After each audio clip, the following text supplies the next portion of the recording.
You know what hurts the most? It is not a stranger's betrayal. It is when your own family laughs at you. While living in the house you pay for, I thought I was helping them. I thought I was loved. But that night, the night my uncle sent me that video, I realized I was nothing more than their ATM machine. I was the burden they pretended to love, and that realization changed everything. My name is Ava Reynolds, 26 years old. I live in a tiny apartment in New York City, working 12-hour shifts as a nurse at St. Anne's Hospital. If you have ever worked in healthcare, you know what it feels like. The exhaustion, the constant beeping machines, the never-ending stream of patients who see you as their last hope. But for me, the hardest part of my life was not the hospital. It was my family. My father, Robert Reynolds, was once a proud man, strict, controlling, and impossible to please. He believed that children owe their parents everything. My mother, Linda Reynolds, was sweet in public, but behind closed doors, she always had a way of making me feel small. She would smile and say things like, "Ava, you're doing your best," but then whisper, "Maybe if you were smarter, you would earn more." And my brother, Ethan Reynolds, he was the golden child, lazy, spoiled, and completely dependent on my parents. He spent his days gaming, drinking, and posting motivational quotes online as if he had a job. And me? I was the one paying the mortgage, the bills, and his college tuition. I thought they were grateful. I thought they were proud. But I was wrong. It started with a phone call. "Sweetheart," my mother said one Sunday evening, "the bank just called. The mortgage payment is due tomorrow, and your father forgot to transfer the money. Could you help us out again?" I was already behind on my own rent. I had been eating noodles for 3 days straight, but I smiled and said, "Of course, Mom. I'll send it tonight." I transferred $1,200 from my savings, the money I had kept for my own future, and told myself it was fine, because family comes first, right? I didn't know that every time I sacrificed for them, I was only digging myself deeper into their manipulation.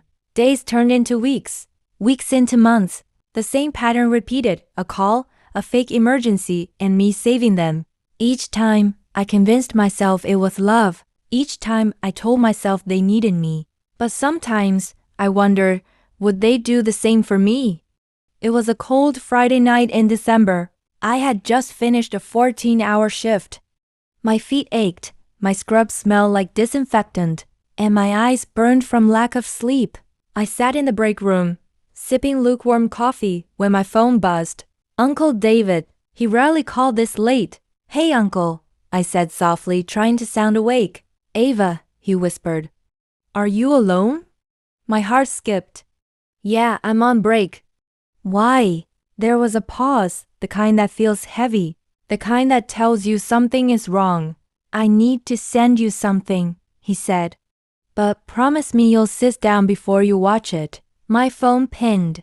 A video message appeared from Uncle David. I pressed play. At first, I saw my parents' living room. The camera seemed to be placed secretly behind a vase. My parents were sitting on the couch, laughing. Ethan was eating chips, scrolling through his phone. Then I heard my father's voice. "Ava thinks she's such a hero for paying the mortgage," he said, chuckling. "As if we asked her to become a nurse. She chose that job, now she can deal with it." My mother laughed. "She acts like she's saving us. It's not like she has a husband or kids to spend on. What else would she do with her money?" Ethan joined in, smirking. "Yeah, she's just trying to buy our love.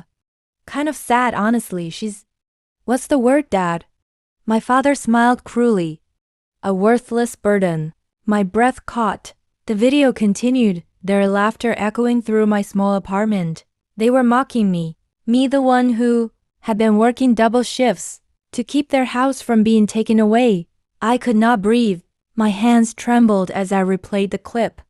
Maybe I misheard them. Maybe it was edited. Maybe this wasn't real. But it was. Their faces were clear. Their voices undeniable. My heart pounded in my chest like it was trying to escape. The word burden replayed in my head over and over again. Burden, burden, burden. I stared at the dark window of my apartment, my reflection staring back, tired, pale, broken. How could they say that? How could the people I loved most see me as nothing more than a wallet? I remembered every sleepless night, every skipped meal, every tear I hid behind fake smiles. I remembered how I used to send them pictures from work, hoping for a, "We're proud of you, Ava." But all I ever got was, "Don't forget to send the money this week." Maybe I was blind. Maybe I didn't want to see the truth, because the truth was too painful. That night I didn't cry. I didn't scream. I just sat there, silent. Sometimes silence is louder than any scream. I deleted all my family's messages from my phone. And for the first time in my life, I didn't send the mortgage payment. The next morning, my phone exploded with missed calls. My mother, my father, Ethan, and one voice message from my mom. "Ava, why are not you answering?" The bank called again. "We need the payment. Are you ignoring us?" Her tone was sharp. No love, no concern, just need. I sat on my bed, phone in hand, and for the first time, I didn't feel guilty. I felt empty, and in that emptiness, something new was growing. Something dark, something powerful. Not anger, not hatred, resolve. At the hospital that night, I worked like nothing happened, but inside I had made a decision. If they saw me as a burden, I would show them what that burden could become. I wouldn't fight them with words. I wouldn't beg for their love. I would disappear, quietly, completely, and one day, they would realize the price of losing me. 2 days later, Uncle David called again. "Ava," he said softly. "Did you see it?" "Yes," I replied. My voice was calm, too calm. He sighed. "I didn't want to show you, but you needed to know the truth." "I'm glad you did." He hesitated. "What are you going to do now?" I smiled faintly, though he couldn't see it. "Nothing. Not yet." He was silent for a moment. "You sound different." "I am," I said quietly. "Uncle, thank you for showing me who they really are." He whispered, "Ava, don't let their words destroy you." But he was wrong. Their words didn't destroy me. They rebuilt me. That weekend, I packed a small bag and drove to my uncle's house in Chicago. No note, no explanation. I left my apartment key on the counter and turned off my phone. It was time to start over, to heal, to rise. I told myself I would never speak to them again, but life had other plans. Months later, I was standing on the hospital rooftop during sunset. The sky was gold and red, the city alive beneath me. My career was growing. I had been promoted to senior nurse. Patients respected me. My colleagues admired me, yet deep inside the scar of betrayal still burned. I often wondered if they missed me, if they struggled without my money, if they ever regretted their words. One night, curiosity won. I checked my old email. There it was, a message from my mother. "Ava, we are in trouble. The bank is taking the house. Please, we need you." And that was the moment I smiled for the first time in months, because the worthless burden had finally learned her worth, and my silence was only the beginning of their lesson. I stared at that email for a long time. Every word from my mother felt like an echo of my past, the same tone, the same demand. But this time, something inside me had changed. Once, I would have sent the money without a second thought. Now, I wanted them to feel everything I had felt, the fear, the anxiety, the loneliness. I whispered to myself, "You wanted a burden? Let's see how heavy that feels when it's gone." That night, I didn't reply. I just closed my laptop and went to bed, for the first time without guilt. But I couldn't sleep, because deep down, I knew this wasn't over yet. I did not just want distance. I wanted closure. I wanted them to understand what they had done. Time moved fast. 1 year later, I was no longer the tired, quiet nurse who let people walk all over her. I had become head nurse at the hospital. I managed an entire department. I had my own car, my own apartment, and a confidence that people could feel when I entered a room. But the truth, success didn't erase pain. There were still nights when I looked out my window and thought about my parents, wondering if they were okay, if the house was gone, if Ethan had found a job. Then I'd remember that video, the laughter, the word worthless, and all the sympathy vanished. It was a rainy afternoon in April when my phone rang. Unknown number. I almost ignored it. But something told me to pick up. Hello? A voice I hadn't heard in months came through. Ava? My heart froze. It was Ethan. What do you want? I asked flatly. He hesitated. Ava, please don't hang up. Mom's not well. She's been crying. Dad lost his job. The house is almost gone. We need your help. I went silent. The sound of rain filled the gap between us. He continued, his voice breaking. They regret everything.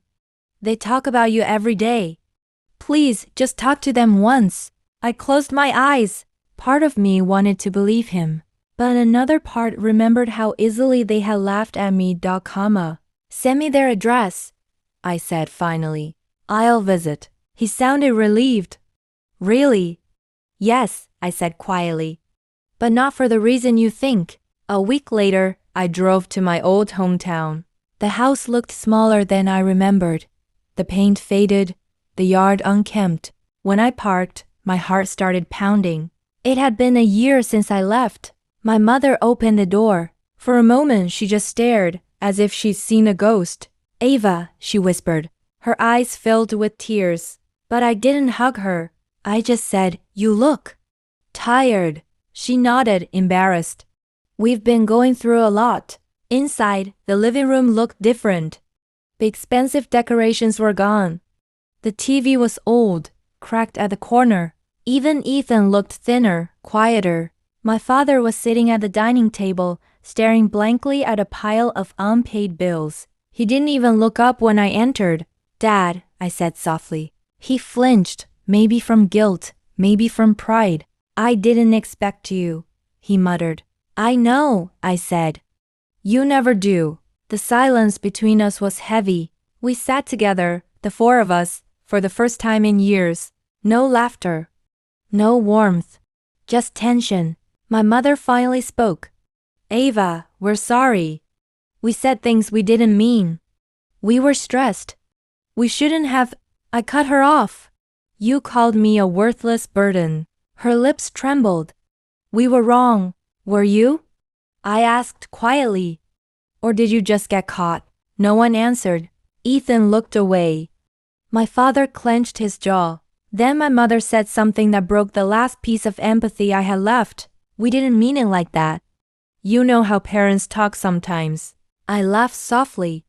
No, Mom. I don't. Because I don't talk about people I love that way. Her eyes filled with tears. Ava, please. We need your help. The bank. I raised my hand. Stop. You already had my help. For years. Then I leaned forward. Now it's your turn to survive without me. I stood up, and this time, I walked away, not with anger, but with power. On my way back to New York, I couldn't stop thinking.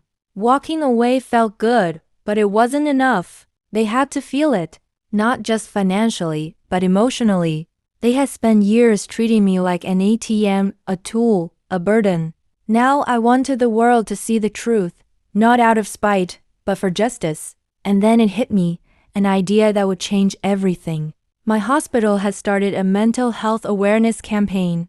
They wanted real stories about people overcoming emotional abuse, family trauma, and finding strength. So I wrote my story, every detail, every betrayal, every tear. But I didn't use names. Not yet. 3 weeks later, my story went live on the hospital's official blog under the title, The Nurse Who Paid Her Family's Mortgage and Found Out They Called Her a Burden. It spread like wildfire.